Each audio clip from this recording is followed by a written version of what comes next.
Hey, welcome to the One Piece at a Time Distilling Institute with your host, the alchemist of Indiana's Black Forest, Alan Bishop. Hey, this channel is all about home distilling and legal distilling. If you've got questions, reach out to us in the comments below, social media, or via bishopshomegrown@gmail.com. And don't forget to check out thealchemistcabinet.com. What's up, guys?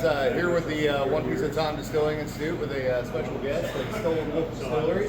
And we had somebody special stop by today. I'm going to let him introduce himself and tell you where he's from, who he is, and what he's been working on. But we do have a fantastic absinthe here to sort of go over real quick. So, hi, I'm Roger Himmelberger from Bethel, Pennsylvania in Berks County. Came up with the absinthe recipe. Was always a goal of mine, something to try to do, and a bunch of research, different ingredients and recipes, and a lot of picking of Alan's brain. I came up with my own recipe, and hopefully he enjoys it. Yeah. So a little bit of your background too. So your dad built a still, right? Yes, my dad built a still back 24 years ago. And after our third run together, he was killed in an accident. So kind of shelved it for a while, but brought it back out, and just been messing with it off and on. And the last 5 years, taking it serious, looking to take it to the next level, become legal, get a bigger still, and then make everything better. That's great. What a cool tribute too. So you were telling me a while ago, so he had been down south and had done some work and had seen some stills and decided what he got inspired and decided to call it a wolf still. Yes. I think that's cool. I think that's really neat stuff.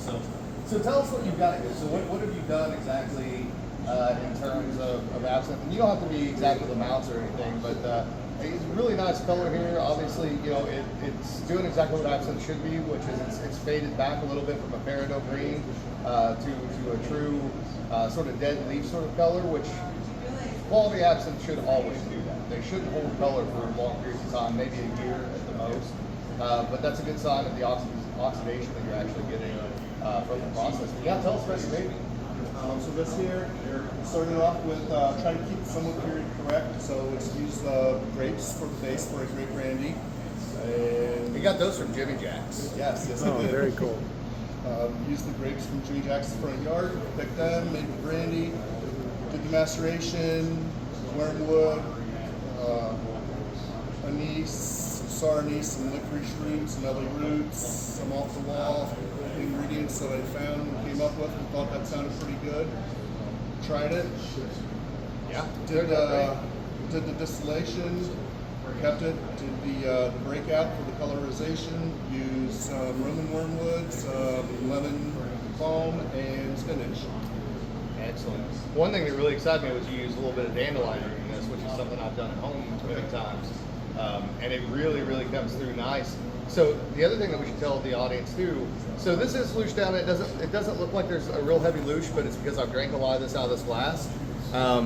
But the beautiful thing with this is that dandelion root really comes to the forefront. So fresh, just in the glass as it is without looshing, the lemon balm is really forward. I didn't catch it a while ago till I came back in. You mentioned the grapes. When I go to it now on the nose, I can actually pick up some of that, like a little of that Concord, almost like almost a little bit of the bubblegum thing, but it's not a negative aspect here. It's the base, right? And that fruitiness even comes through on the loosh. But once this was looshed down, the root characteristic, that earth characteristic, almost like you dug up it sounds weird, but dug up like a fresh potato and cut it, it almost becomes starchy in a way that really is nice. And we were discussing like things that you could do that you might do to change this, and I think it's great the way it is. But having a little rosemary in it, where it's a little more unctuous, so it's not necessarily an aperitif or a digestif, might be something really cool you can try in the future. But this is phenomenal the way it is.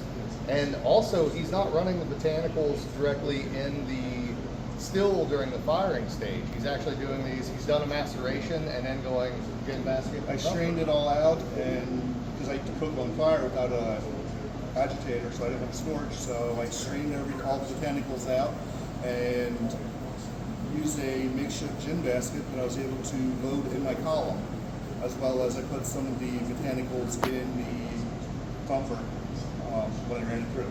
Yeah. So still try to keep on.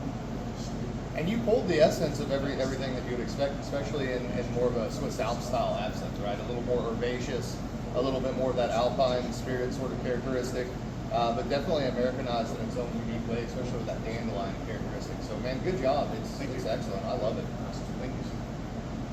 So, and if I may, just one thing that we're not discussing here is I feel like you found out some pretty interesting research on your family, and maybe that you had some genetical aptitude to So, yes. making spirits. Yes. Oh, yeah, that's it, Eric. Sorry. Pat your family on the back. No. Not my family. Not my family. Sorry. Oh well. Okay. Excuse me. So it is our family. I apologize. Yeah. Excuse me. Yeah. Also through maybe in the blood and the DNA, but Yeah. through going through, my dad had started going through the genealogy. He just did direct lineage. I was going through, breaking off a little bit more, and found that 7 or 8 generations back, Oliver Himmelberger is my uncle, who changed his name. Ulrich Himmelberger changed his name to Oliver Heavenhill, and his son is William Heavenhill, which is what started the old Heaven Hill Springs Distillery, which is known today as Heaven Hill. Yeah, little epigenetic memory. Yes. For sure. So, And those guys still make whiskey, right? I mean, Heaven believe- Hill. Yeah, I believe think they so. do. Even Yeah. Expanded. It- So, it might be kind of neat sometime. You ought to come down here and see if you can buy a little white dog from Eric and family, and maybe use that, some rye white dog, on this absinthe and see what happens. So, but congratulations, man. Good job. Thank you. Pleasure. Appreciate it. Thank you. Absolutely. All right. So that was a great rehearsal. We're